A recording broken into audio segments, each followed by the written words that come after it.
नमस्कार दोस्तों, आप सबको मेरा टीटीए यूट्यूब चैनल पर स्वागत है।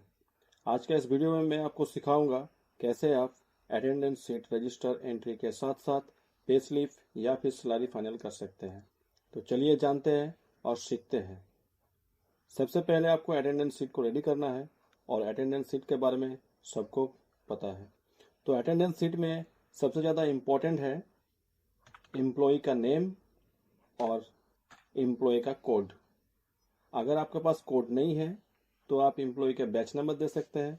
अगर बैच भी नहीं है तो अपने हिसाब से कोई कोड बैठा सकते हैं। सबसे पहले आपको कोड नंबर देना है, उसके बाद आप एम्प्लॉय का नाम दे सकते हैं, डेजिग्नेशन दे सकते हैं और 1 से लेकर 31 प्रेजेंट और एब्सेंट का डिटेल आप दे सकते हैं। लास्ट कॉलम में जैसे ही आपका मंथ खत्म होगा, मंथ का एंड में आपको एक कॉलम डालना है जहां पर आपको काउंट इफ के द्वारा सिर्फ प्रेजेंट को काउंट करना है।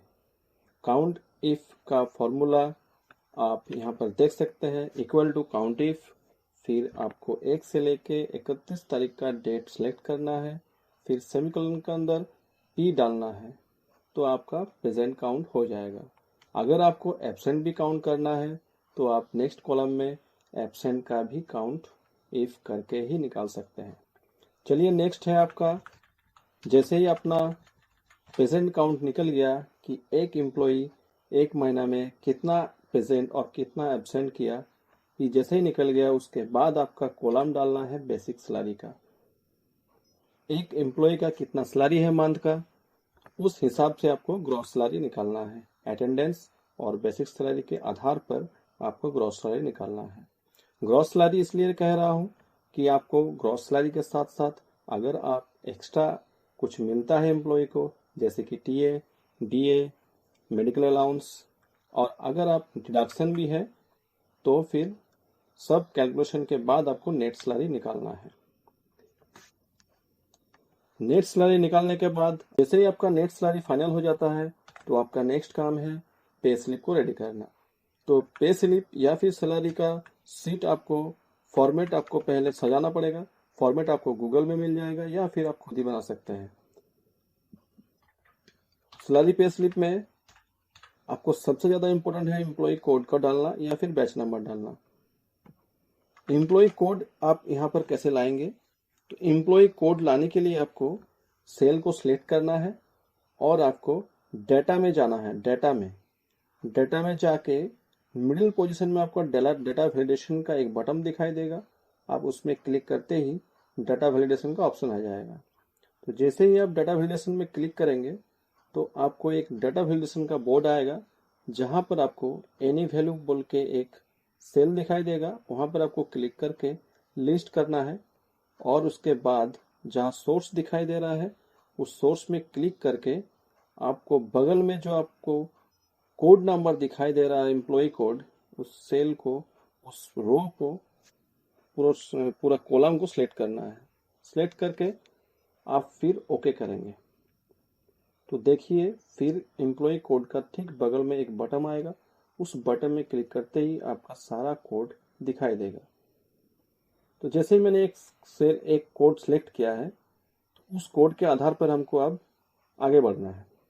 तो एम्प्लॉय नेम कैसे लाएंगे, एम्प्लॉय नेम लाने के लिए आपको यहाँ पर VLOOKUP का फॉर्मूला देना पड़ेगा। अगर आप VLOOKUP फॉर्मूला नहीं जानते हैं तो आप सीख सकते हैं, और भी हम लोग का वीडियो है वहां से सीख सकते हैं VLOOKUP का फॉर्मूला। तो जैसे VLOOKUP का फॉर्मूला का नियम यह है कि VLOOKUP देंगे, फास्ट ब्रैकेट देंगे, आपको एम्प्लॉय कोड सेलेक्ट करना है, फिर आपको बगल में दिखाई दे रहा है कोड और नाम, उस दो कॉलम को सिलेक्ट करना है।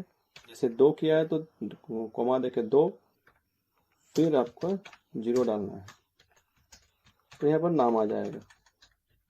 सेम टू सेम आप डिपार्टमेंट भी वैसे ही सिलेक्ट कर सकते हैं VLOOKUP से ही। फिर मेन सेट में चल जाएंगे,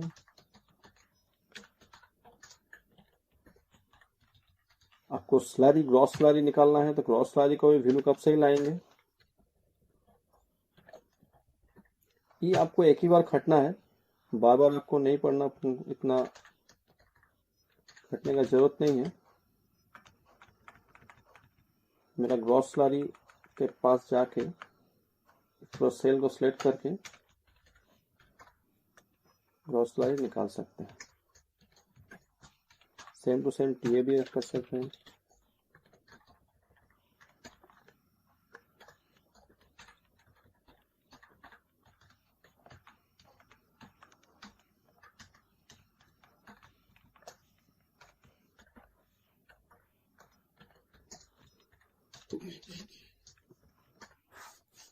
डीए भी आप सेम कर सकते हैं। मेडिकल अलाउंस अगर है, आप कॉलम है तो दे सकते हैं। जैसे टीडीएस का है तो टीडीएस का डाल।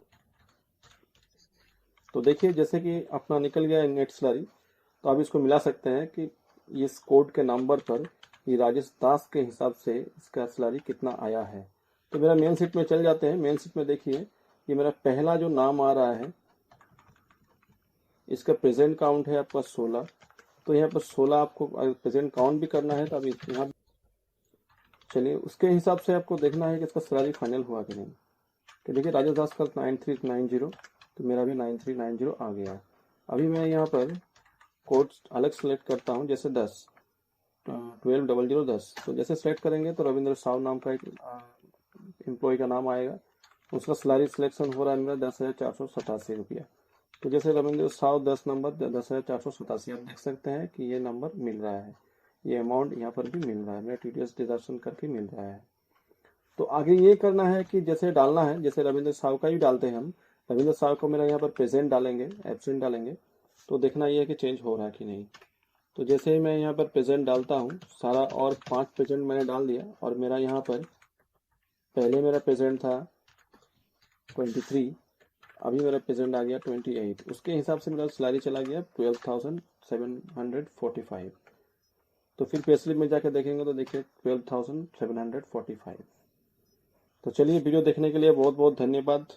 और अगर वीडियो अच्छा लगा तो प्लीज़ सब्सक्राइब कर दें और लाइक तो ज़रूर कर दें, ताकि आगे का वीडियो आपको और मिल सके।